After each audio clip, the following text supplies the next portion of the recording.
Estamos, es distinta esta entrevista, estamos en la radio, Esteve, Fresneda, la gente de la Cámpora y Axel Kicillof, que no quiero faltar respeto a decir que te vean como una celebrity, pero es raro que un ex ministro de Economía en el mundo la gente quiera ir a verlo. Y acá preguntaron en la radio dónde está. Es raro, porque realmente son odiados. Hablo de la ciudad de Cavallo, con el perdón de la palabra. Sí, un poco nos avergüenza. Pero, ¿lo sentís así? ¿Te sorprende? Mira, lo vengo viviendo hace un tiempo, no lo podría explicar y creo que no es culpa mía, digamos, no es un fenómeno. Es muy humilde, esa es muy humilde. No, pero es así. Bueno, me conocen los chicos, no es que yo trato de fomentar algo que no soy. O sea, no hay un Durán Barba atrás de esto. En esto quiero decir que básicamente me tocó formar parte de un gobierno que también generó mucho entusiasmo en una parte de la sociedad y bueno, y mucho de lo contrario en otra.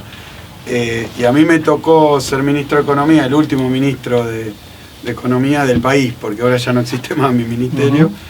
Y Cristina Kirchner, bueno, como presidenta a mí me dio responsabilidades que me parece que tuvieron que ver con grandes batallas que dio el gobierno. Y a mí me tocó ser un soldado importante en esas batallas, como la recuperación de YPF, yo fui también la primera conducción de aerolíneas, es decir, esa negociación famosa en Europa. La del Club de París, pero que fue así todo, que estuviste varias horas ahí, que era como una pelea a 20 rondas. ¿Cuánto estuvimos? Jessica anda por ahí, sí. No sé. Horas. Sí, 20 horas. 20 horas creo que fue, 20 horas. Ahora es más rápido. Encerrados en un... No, bueno, te pasa cuando vas a defender... más rápido, a lo mejor. No, te pasa cuando vas a defender con uñas y dientes los intereses del país. Face to face. Sí, exacto. Sí, no, fue una locura. Lo del Club de París fue una locura, pero... ¿Cuánto? 25 horas. 25 horas con esos nenes, entre comillas. Mira, a mí me pasó algo en esa negociación. No sé si ese es el tema... Todos son temas, todos. Bueno, dale, pero te cuento porque es una anécdota, bueno, para la historia mía, personal, y me parece que de negociaciones con estos organismos. Cuando yo llegué estaban los ministros de Economía del Club de París, que son Estados Unidos, pero los países más importantes de Europa, más Japón, estaban todos sentados ahí. Yo hice una presentación del tema, de cómo estaba la economía argentina y de nuestra propuesta, que era inaceptable para ellos. Porque nosotros queríamos cerrar el acuerdo con el Club de París sin acordar un programa con el Fondo Monetario Internacional, que era ajuste, que era un desastre. Estaban todos los ministros ahí, bueno, yo hago la presentación, me dicen esto no va a funcionar, nos mandan un sótano literalmente, donde bajan a las 2-3 horas con una propuesta, ellos, donde no aceptaban, pero bueno, había puntos. Y yo empiezo a ir en una negociación que duró 25 horas. Termina, yo digo, bueno, es la amansadora, ¿viste? Me tienen acá para que acepte, como en esas películas, que ¿viste? Si hace frío, te ponen el aire. No, como hacen acá cuando vas a cobrar, acá lo hacen también. El banco para sacar un crédito, bueno, pensé que era de esas. Y me tienen acá como un gil y después me dirán que no, porque lo que estábamos presentando era imposible. Bueno, termina, me dicen que sí, me dicen, ahora tenés que subir. Y estaban todos los ministros arriba. O sea que fue una negociación donde estuvieron los ministros de Economía más importantes de Europa discutiendo con nosotros, con el país. Con Argentina. Con Argentina, claro. Y después, por lo que yo escuché, no que te admiraron, pero te respetaron más que si te hubieras puesto de rodillas, ¿o me equivoco? Sí, no, fue muy llamativo, porque todo lo que dijeron ellos fue que no les había pasado, porque tal vez negociaban con tipos, con presidentes como Macri y tipos como Caputo, que cierran en tiempo récords, caso de los buitres, ¿no? Yo pensé que lo de los buitres era un récord, y yo sé cuál es el método, entregar todo.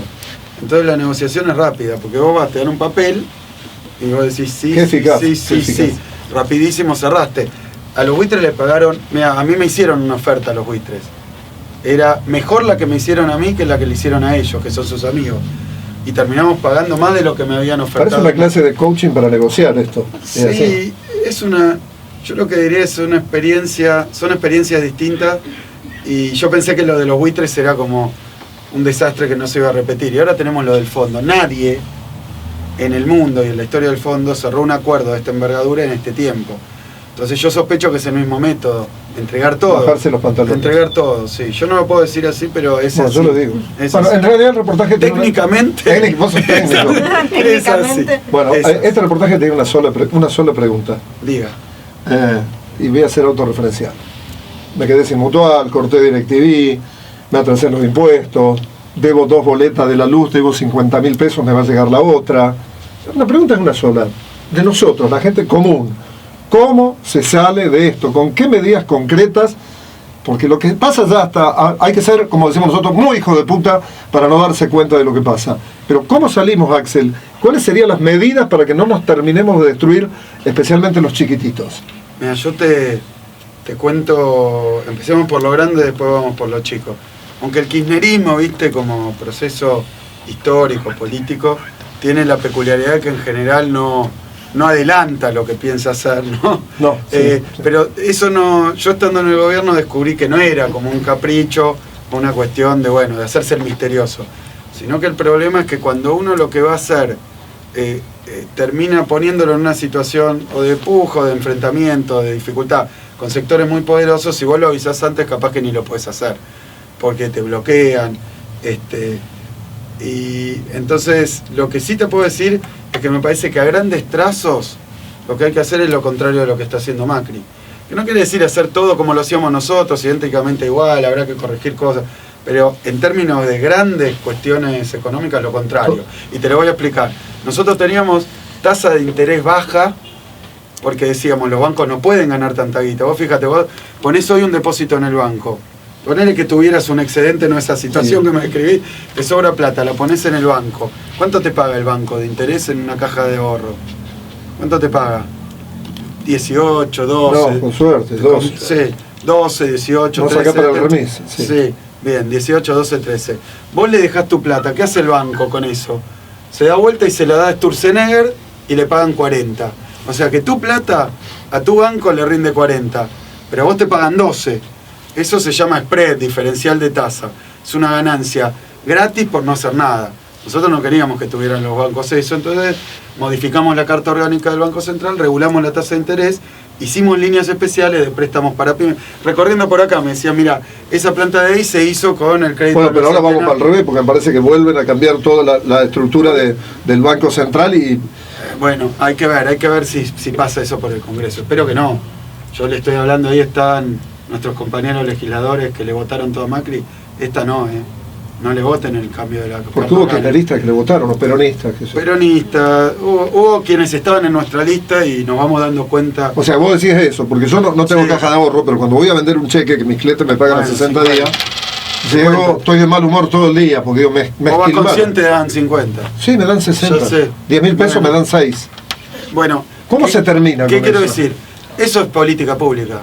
Eso es la política de Macri. ¿A vos te pasa eso? Porque Macri quiere que te pase eso hoy, mañana y pasado. Si Macri desde allá donde está decide que no pase más, no pasa más.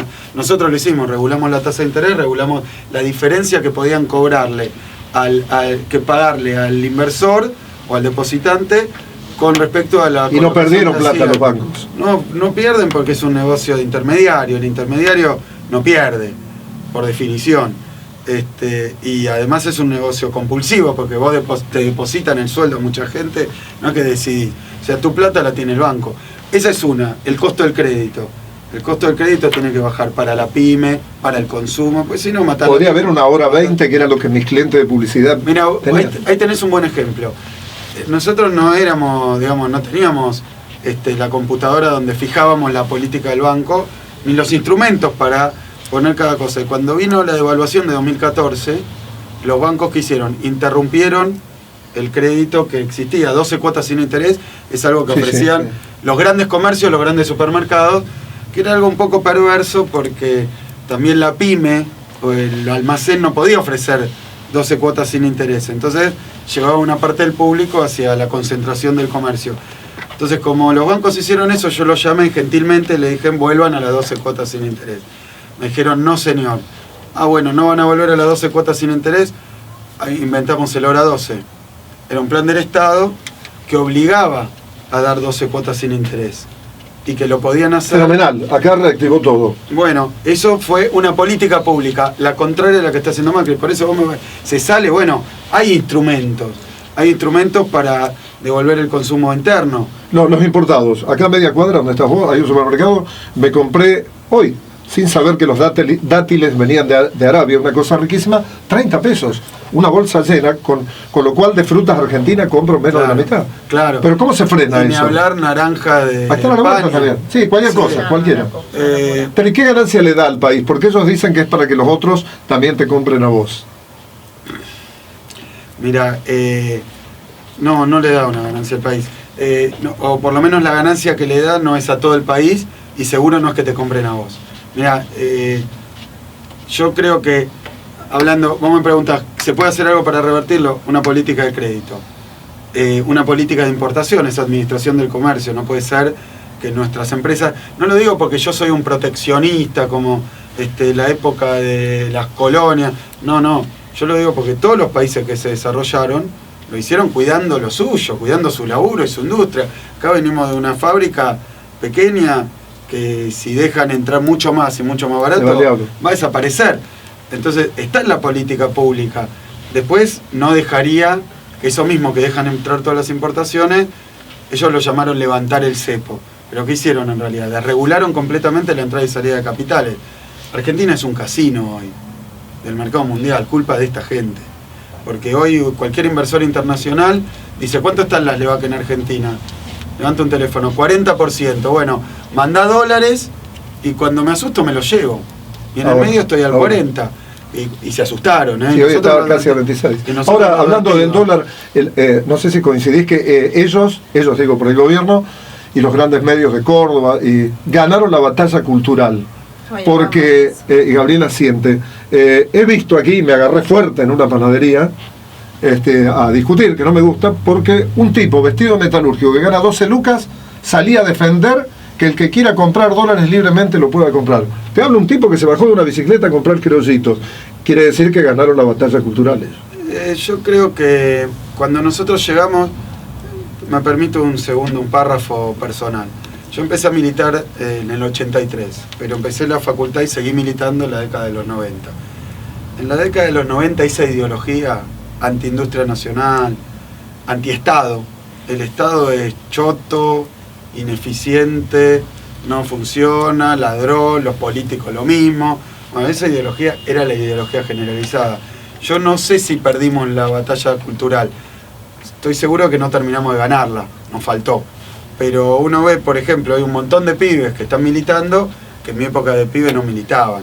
Yo en la facultad repartí un volante y lo tiraba a la gente, porque decía, en vez de estudiar, hacer política, andá a estudiar. Yo terminé, bueno, esto parece canchero, pero terminé con el primer promedio, lo cual yo usaba diciendo, tengo el primer promedio, flaco, pero milito igual. Yo milito igual. Entonces, pero era una cosa de o estudiás o haces política. Y si haces política, sos un parásito. La verdad que eso no existe más, Olga.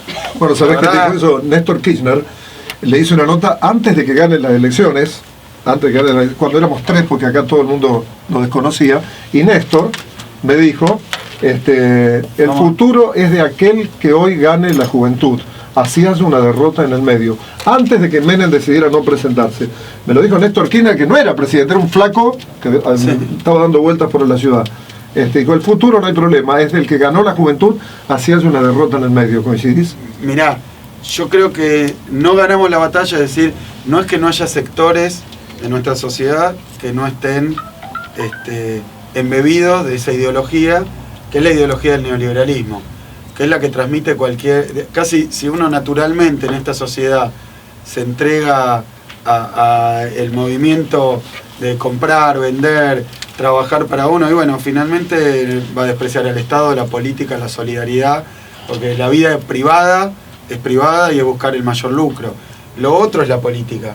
Y me parece que estaba muy destruido y en 12 años y medio se reconstruyó, particularmente con los jóvenes, que era el segmento, mirá, decir coincido con Néstor es como algo que es casi natural, pero la verdad que es muy sabio lo que decía, porque habremos perdido en ciertos sectores de la sociedad, y yo he visto cosas peores. Mirá, he visto cosas qué sé yo, me pasó ahí en Buenos Aires haciendo campaña, que fui a una plaza enfrente de mi casa, era ministro y estaba de candidato a diputado. Y salí con el mate y algunos compañeros, y voy ahí, viene un jubilado y me dice, a mí Cristina me dio la jubilación, y a mi mujer también, pero no los voy a votar. El odio. ¿Por qué? No, porque un preso gana más que un jubilado. Bueno, todas cassettes, eslogan, frases mentirosas que les había insertado la televisión, una parte de nuestra clase política. Yo igual creo que el aparato con el cual dieron la batalla ideológica es muy sofisticado. Parece que no, pero es muy sofisticado. No son improvisados en ese No, es muy sofisticado, a tal punto de sofisticado y debe estar tan perfeccionado que lo mismo hicieron en toda América Latina. O sea que es una táctica. Un plan Cóndor sería sí, algo así, porque estamos hablando de cosas que no se tratan de desaparecer. Es feo. ¿Qué pensaste cuando a Lustó lo debes conocer? Sí, también hombre de la universidad. Cuando viste que lo reputearon, la pasó mal, ¿vos lo viviste alguna vez? Sí, ¿qué sentiste? ¿Qué sentiste cuando se asustó mucho? Mucho. Sí, bueno, somos de fuerzas políticas. Pero lo conocés. Sí, somos de fuerzas políticas distintas. Yo la verdad que no me asusté, tengo que decir, y no porque sea valiente, sino porque creo que tengo razón y que puedo defender lo que hago si me dan la oportunidad. En este caso era porque estaba votando una ley bastante asquerosa y eran los damnificados de esa ley. Yo tuve un problema porque viajando a Uruguay, ¿qué era un buquebús? Sí, un sector muy pudiente que tenía el problema de los dólares. Y bueno, y además había una campaña mediática muy fuerte. Pero yo creo que no es la forma, digamos. La verdad que el scratch es una forma que se utilizó en la época donde no había justicia, donde no había democracia, se empezó a utilizar, y me parece que es válido en determinadas circunstancias. Después la política la tendríamos que poder discutir de otra manera. Yo eso lo llamo la grieta, ¿sabes? Incluso lo que le pasó a Lustó, hoy lo hablábamos un poco. Yo decía que la grieta es un instrumento para despolitizar, porque impide charlar normalmente. Yo te digo, alguien me dice, bueno, no, pero Macri entró al FMI porque ustedes le dejaron una pesadilla. Eso pasa cuando estás comiendo un asado con los amigos. Podría pasar, eso es una burrada. Y yo dame 15 minutos y te... ¿Vos crees que la grieta arrancó con Rivadavia y San Martín, con Moreno y los saavedristas? No, pero eso me lo dijo Felipe Piña. Es viejo, sí, conservador hubo unitarios contra federales, hubo en otras épocas históricas, hubo una época donde acá no había grieta, había despolitización. La política no, y estos fueron los 90 para mí.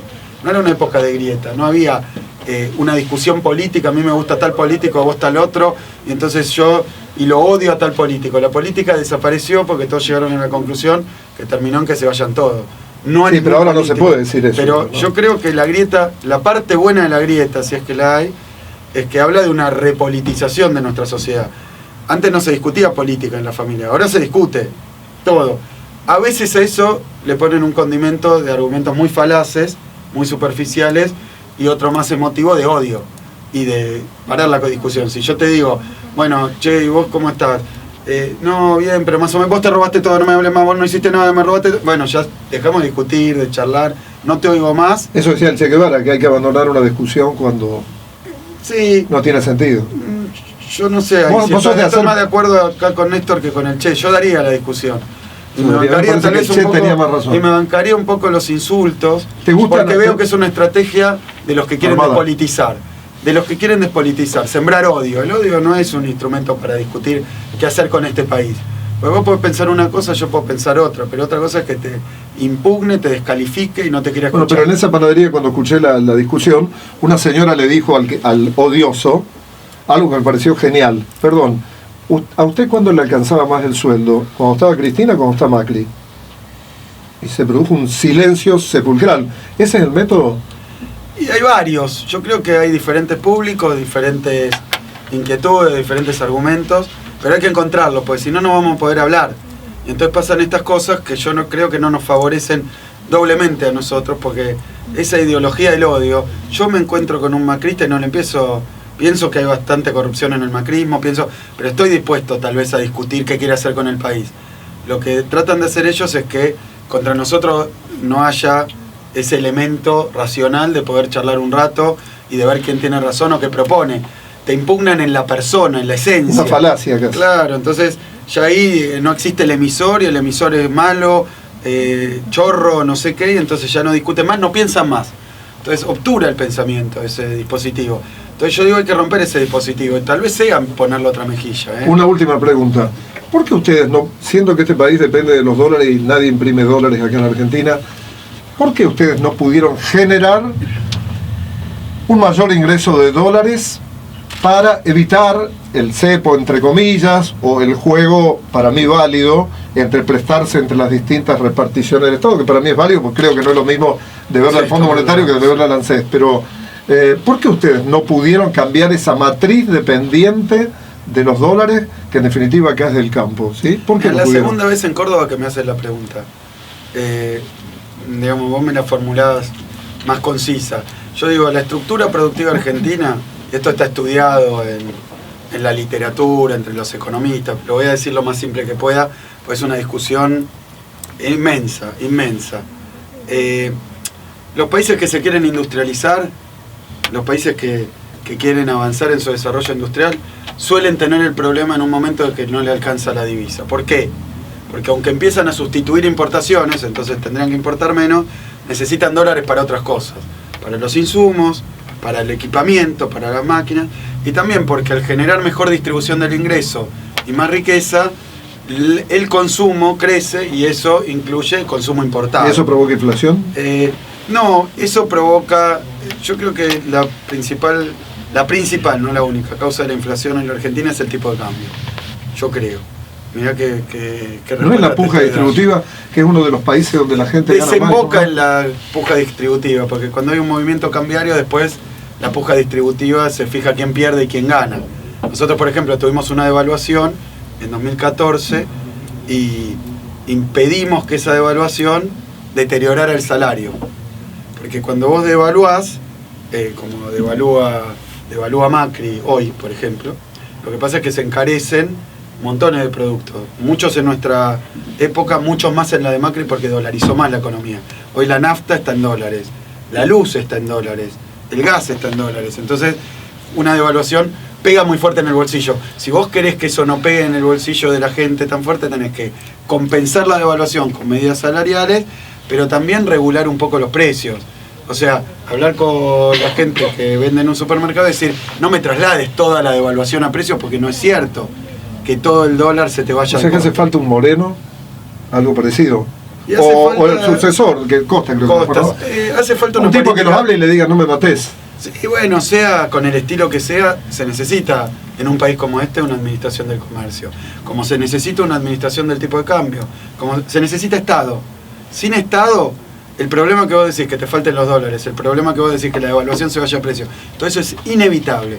Ahora, si hay un Estado presente, no te digo que sea fácil, ni te digo que necesariamente te vaya bárbaro, pero das la batalla en favor de los que necesitan eso, porque los otros, yo decía hoy, devaluación, mala noticia para todos, menos para el ministro que tiene la guita fuera en dólares. Entonces es un poco injusto. Mirá si vos tuvieran encontrado 50 millones en las islas XX. Mirá, se tomaron un avión para buscarle a Cristina en Seychelles. Una gilada total. Una media, un cuarto de empresa offshore. No encontraron ninguna. Macri tiene 50, desapareció. Bueno, entonces ahí me da la razón que la batalla es cultural y la ganaron. Ganaron la batalla cultural, que está bien visto, que los ricos de Argentina... No toda, bueno, buena forma de decirlo. Yo creo que sí, que los medios son de ellos mayoritariamente, y los demás circulación, porque son empresas, porque forman parte del mismo grupo empresario de una forma o de otra. O sea, pero sin ser marxista, Axel, de este conflicto va a salir una nueva forma de Argentina, sin creer que tiene que haber siempre el conflicto. Tarde o temprano del conflicto, que para mí es inminente, te voy a decir una cosa. En los medios privados nos ganaron. Hay otras formas de comunicación que no son los medios privados. Son más costosas y una de ellas es la militancia. Una de ellas es lo que voy a hacer hoy en un rato.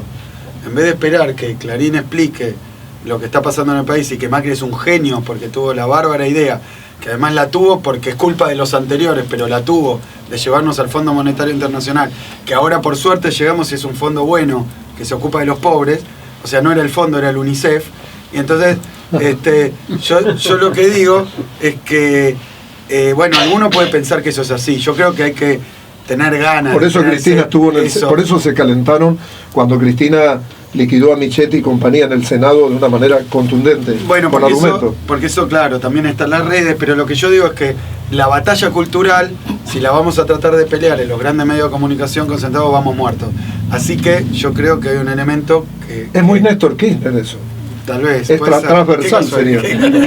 Eso decía Kirchner cuando se reían que decía que iba a ser presidente. Por lo menos en una charla me lo dijo. Mira, y pienso que además es militancia. Pienso que es militancia. Pienso que lo que nosotros tenemos contra los grandes medios de comunicación es la militancia. Es lo más fuerte que tenemos, lo más importante que tenemos. Y si vos me pedís autocrítica, tendríamos que saber. Son un poquito soberbios, a veces no hicieron usarlo más y mejor. Usar más y mejor la militancia. Estando en el gobierno, a veces, bueno, complica la comunicación, complica la organización. Ahora yo creo que de la oposición sería imperdonable que nosotros, todo ese entusiasmo, todos esos pibes, todo ese interés. Los que tenés acá de la Cámpora, que fueron reputeados, insultados, crucificados y resucitaron después de poner un merendero. Y ahora le decía a Romero, cuando hablamos de entusiasmo, ya no son los loquitos, los negros choros, ahora ya lo empiezan a escuchar a Romero aquí, que con el discurso, y antes se le burlaban, lo puteaban. Es como que si estos tipos no estaban tan locos. No, es que hicieron una persecución sobre las agrupaciones políticas, la Cámpora en particular, pero sobre todo las agrupaciones políticas. Yo creo que ellos van, no Macri necesariamente, o no únicamente, pero hay una parte de nuestra sociedad que el negocio más grande que tiene es matar a la política, destruir a la política, porque entonces cualquier político es débil y es fácil de manejar, depende de grandes poderes, y entonces el Estado lo tienen aunque no estén adentro. O sea que este país va a andar bien cuando sea gobernado por grandes empresarios. No, precisamente. Era lo que creían. No era lo que creían. Sí, bueno, por lo que nos pasó por apostar a la antipolítica. Estos llegan, no van a robar. Bueno, no, ahora yo al final son todos iguales, porque yo pensé en Macri, creí en Macri, lo voté y me defraudó. Hay muchos ya, hay muchos, me decepcionó, me defraudó, hay muchos. Porque claro, prometió subir la jubilación, la bajó, sacarle el impuesto a la ganancia, lo duplicó, dar más derechos, lo sacó los derechos, apostar a la educación, dejar el fútbol para todo, el fútbol gratis lo sacó, o sea que no cumplió nada. Entonces hay tipos que están pensando, bueno, entonces a mí no me gustaba Cristina, ahora Macri me defraudó, son todos los políticos iguales. No. No, eso es un macrista, que dice eso es un macrista. Es un triunfo, es la antipolítica, Macri es la antipolítica. Macri es el gobierno de la antipolítica. Es un tipo que todo el tiempo se caracteriza a sí mismo, se reivindica como yo soy empresario. Bueno, digamos que hace 10 años que es un funcionario público que hace negocios del Estado. Pero en ese sentido es un empresario que cooptó el Estado. Pero la verdad que él hace política. Pero tenés toda la razón. Cuando entran los mensajes a la radio, los políticos hijos de puta que chorean, y yo les retruco, y los empresarios que ganaran con esos supuestos políticos, la gente no insulta a empresarios. Es como que el empresario quedó como un ser magnánimo. Hay un lío ahí porque yo decía, viste, con esto de Odebrecht en Brasil, las coimas y la política y todo esto. Bueno, donde fuiste a Morteros pasa un gasoducto hecho por ellos. Sí, lo vi. Y tenía noticias. Bueno, pero supongamos que hay una coima. Si la empresa deja una coima, ¿qué porcentaje de la ganancia que va a sacar va a ser la coima? ¿Un 2%? ¿Un 3%? O sea que la coima que le da el político, que hay que castigarlo, encanarlo, el que recibe una coima y que todo bien. Pero si hay una coima de 2, del otro lado hay una ganancia de 100. Entonces, yo creo que uno de los problemas que tiene la Argentina, porque ustedes dicen la corrupción es una cuestión endémica. Yo creo que es un resultado de la concentración de ciertos sectores. Esos sectores están muy cartelizados y terminan cooptando al Estado. Porque la obra pública kirchnerista, que fue tan criticada como corrupta, no se escuchó ninguna de las empresas que compitieron de quejarse que ganó la otra. Es como que no hablan, ¿o no? Sí, son cárteles. Son cárteles, por eso son, digamos, grupos mafiosos. Sí, obviamente, indudablemente. Y que, además, mira, te voy a contar una experiencia personal, porque yo estaba en Procrear, ¿no? En las viviendas, nuestro plan de viviendas, que ahora dicen es el momento donde más crédito hubo. Yo el otro día averigüé, con estas viviendas con UBA, que además el que sacó el crédito UBA hoy debe estar agarrándose la cabeza, pero con esto hubo creo que 100.000 viviendas, Procrear fueron 200.000. 300.000. 3.000 en la ciudad. Y eso es crédito hipotecario. Me parece que es barato. Lo que pasa es que a favor de la gente, entonces no lo cuentan como crédito. O sea, el programa más grande, crédito hipotecario, mentira. El programa más grande, y más grande que uno que había hecho Perón, lo hizo Cristina. Pero cuando buscábamos empresas para que construyeran, nosotros con los arquitectos del Estado estimábamos los costos, estaban bien estimados, presentábamos los pliegos, pero poníamos techo en el costo. No venían ninguna. Por eso le dieron la plata al adjudicatario. No venía ninguna empresa, porque estaban cartelizadas. Entonces se ponían de acuerdo y decían, no, van a tener que poner más, pero no es el costo, van a tener que poner más. Terminamos construyendo con empresas pequeñas y dividiendo, lo cual también es un lío, porque las empresas pequeñas, bueno, no tienen respaldo de capital. Es decir, que ahí hay un... no estoy diciendo que todos los empresarios de la construcción sean corruptos, lo que estoy diciendo es que los contratistas del Estado, el rubro construcción, la verdad que históricamente están siempre envueltos en escándalos de corrupción, o sea que no sé cómo decirlo. Hablando de Macri. Sí. Y qué mala idea darle el gobierno a uno de estos empresarios, ¿no? Qué mala idea, porque acá no es que gobierna un empresario, gobierna un contratista del Estado que estuvo involucrado en que yo recuerde, sin repetir y sin soplar, las cloacas de Rousselot, Maldiva de Grosso, el contrabando de Sebel, bueno, ahora... soterramiento. El socio de Odebrecht, el problema acá con Odebrecht, el caso de Odebrecht no llega a la Argentina porque el socio de Odebrecht se llama Mauricio Macri, es IEXA. Entonces ese es el problema, porque allá en Brasil dijeron siempre las coimas las pagaba el socio. Entonces, bueno, estos son el tipo de líos que se empiezan a formar y que cuando termina estando en el gobierno un contratista del Estado es el sueño del contratista, se arma el pliego el mismo, ¿no? Entonces estamos en un lío. Bueno, muchas gracias por la charla, interesante, en un tono distendido. No sos de discutir violentamente, pero sí duramente. No, la violencia no, pero violentamente sí. No, pero vehementemente. ¿Eso dónde viene? ¿Tu militancia de la facultad, de explicar? Supongo que de antes, que uno lo trae. Pero sí, la práctica de discutir es que hago política hace... ya ni me acuerdo. ¿Qué te gusta más, la gente en la calle, ahí mano a mano? Y a mí es lo que más me gusta, sí, estas cosas las disfrutamos todos, sí, claro. Porque nuestra militancia es así, y yo te diría que algunos se enamoraron del cargo público, de la alfombra roja, yo lo sufrí. Yo andaba con custodia, yo lo sufrí un montón, ahora sos más libre, ahora podés ir al supermercado. Sí, bueno, siendo ministro el problema es que hay cierto protocolo de seguridad, porque es cierto, le pasa algo, yo decía, no, pero déjame tranquilo, pero es cierto, le pasa algo al ministro de Economía de la Argentina, es una noticia mundial, un escándalo, entonces te arman todo un dispositivo. ¿Y ahora tenés custodia? No, ando a pata, no, manejo, no, obviamente que no, además no hace falta, porque les voy a decir la verdad, porque esto también es algo inventado por Clarín y La Nación, que a nosotros por la calle, ¿no? Todo lo contrario, te digo la verdad, todo lo contrario. Y cada pero vez si hoy más... fuiste a los campos de los gringos, ganó con el 78% Macri donde fuiste hoy vos. Sí. Y sin embargo salía la gente a la calle a tratar de pararlo para saludarlo y sacarse una foto con él. Sí, creo que también la sociedad está recapacitando. Mirá si lo de la grieta y es tanto odio, no era un dispositivo para que después votaran a este hombre que los engañó tanto. Mirá si no era eso. Entonces yo estoy dispuesto a que alguien no esté de acuerdo. No estoy dispuesto a que me diga chorro porque no choré nada. No estoy dispuesto a que me insulte porque no lo insulté. Pero discutir a muerte, digamos, a fondo. Yo puedo explicar todo lo que hicimos, reconocer cosas que nos equivocamos, por supuesto, y escuchar sobre todo, porque la gente no es tonta. La gente no es tonta. Muchas gracias. Estar frente al hombre que tenía todo el poder en Argentina, que yo te miraba cuando peleabas allá por el pago en Francia, creo que era, a un tipo así más parecido a nosotros, debe ser esa es la clave del éxito que te siguen. Pareces uno de nosotros aunque no pensemos igual. Bueno, no sé. Yo igual traté de ser un ministro, ¿te acordás? Yo me acuerdo que se armó un escándalo, pero yo no usaba corbata. Sí, nunca había usado corbata. A mí me parecía fantástico. Desde secundaria. Hoy los que me hicieron ese escándalo, hoy los macristas, no sé si los contagié, Dios quiera que no, pero andan todos sin corbata. Pero vos no usabas camisa celeste sino blanca. No, claro, no tenía uniforme y no tenía alguien de... Bueno, tenía amigos, colaboradores, pero nadie que me dijera cómo había que vestir para engañar a la gente, ¿no?